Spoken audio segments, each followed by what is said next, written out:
وها أنتم اليوم يا عباد الله تستقبلون 10 ذي الحجة بما فيها من الهبات الإلهية والأعطيات الربانية، تستنشقون عبير نسماتها وتنعمون بشذا نفحاتها.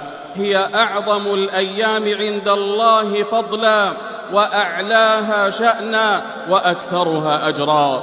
هي للمؤمنين مغنم لاكتساب الخيرات ورفع الدرجات، وفرصة لتحصيل الحسنات والحط من السيئات واستدراك ما فات من الطاعات. فأيامها من أنفس نفحات الزمان ومن أطيب ما يعمر به الجنان، والعمل فيهن مبارك ومحبب إلى الرحمن، فليس في الأيام ما يماثلها ولا في أجور الأعمال ما يعدلها.